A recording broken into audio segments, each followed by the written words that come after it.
अल्लाह रब्बुल इज़्ज़त ने कुरान मजीद फुरकान हमीद में इरशाद फरमाया, इन्नमा अमवालुकुम व औलादुकुम फितना। फरमाया बेशक तुम्हारे माल और तुम्हारी औलाद तुम्हारे लिए फितना है, आजमाइश है। अब देखें यहाँ पर अल्लाह रब्बुल इज़्ज़त ने इरशाद फरमाया तुम्हारा माल तुम्हारे लिए आजमाइश है, फितना है। और आज हमारा क्या हाल है? हर कोई माल के पीछे भाग रहा है, दौलत के पीछे। बस मेरे पास माल, बस मेरे पास पैसे होने चाहिए, मुझे लोग सेठ साहब कहें। एक मैं वाकया आपको सुनाता हूँ, बहुत ही एक हैरत अंगेज वाकया, सुनिएगा कि माल का घमंड और माल का लालची शख्स किस कदर उसका वाकया और किस तरह उसका अंजाम होता है। किसी घर में एक सांपनी थी जो हर रोज सोने का अंडा दिया करती थी।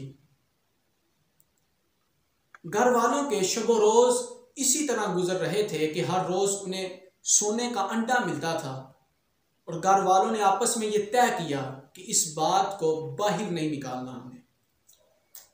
अब घर वालों के शबो रोज इसी तरह गुजर रहे हैं, बात घर से बाहर नहीं निकल रही। क्यों निकलती? सोने का अंडा मिल रहा था।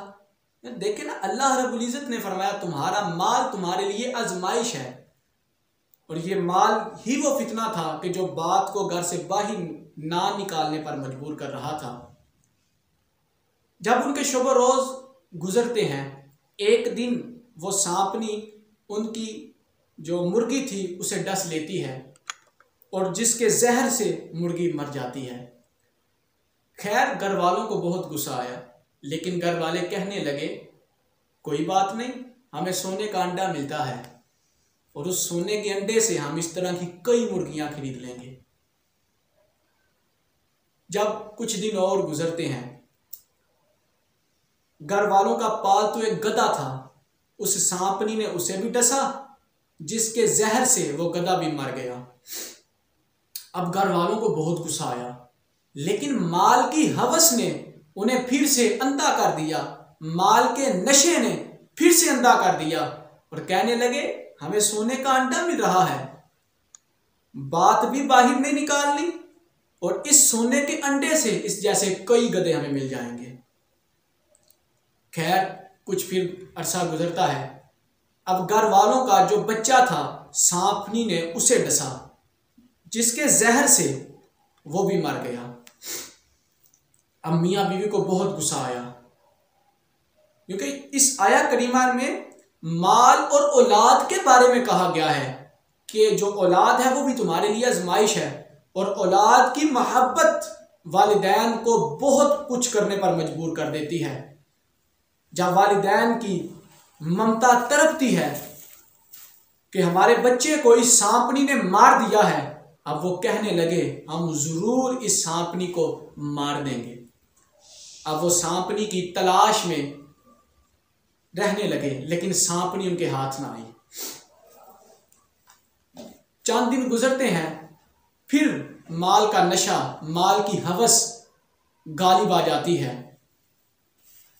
अब वो एक तरकीब सोचते हैं कि जो सांपनी की बिल है वहां पर जाकर हम दूनी देते हैं, खुशबू वगैरह का इस्तेमाल करते हैं, जिसकी वजह से वो सांपनी बाहर आ जाएगी। गोया के वो सांपनी को सुलो की दावत दे रहे थे कि हम दूनी देंगे, वो फिर बाहर आ जाएगी। गुस्सा तो कि इस सांपनी ने हमारे बच्चे को मार दिया है। लेकिन जब सांपनी बाहर आती है, जब उसके बिल के पास देखते हैं सोने का अंडा फिर वहां पड़ा होता है। अब घर वाले फिर माल की लालच में आ जाते हैं। चाहिए तो यह था कि उस सांपनी ने इनके घर के एक बच्चे को मार दिया है, लेकिन चाहिए तो यह था उस सांपनी को मार देते, लेकिन ना, माल की जो मोहब्बत थी वो औलाद की मोहब्बत पर गालिब आ गई। अब वो कहने लगे हो सकता है इसने हमारे साथ सुलह कर ली हो, ये अब हमें नुकसान पहुंचाने का इसका इरादा ना हो। चंद दिन गुजरते हैं, बच्चे के बाद बीवी को डसती है और बीवी भी देखते देखते फौरन मर जाती है। अब वो शख्स जो माल के लालच में इस बात को सबसे, अपने दोस्तों से, अपने भाइयों से छुपा रहा था, अब अपने अजीजों अकारीब को बुलाता है, भाइयों को बुलाता है सारा माजरा उनके सामने रखता है कि ये वाकया हुआ मेरे साथ। अब घर वाले ये कहते हैं, जो उसके अजीज़ो अकारीब थे, जो दोस्त थे, भाई थे, वो कहते हैं अभी भी वक्त है, संभल जा, अभी भी उसे मार दे। अब उसने पक्का तहैया कर लिया कि मैं इस सांपनी को मार कर ही दम लूंगा।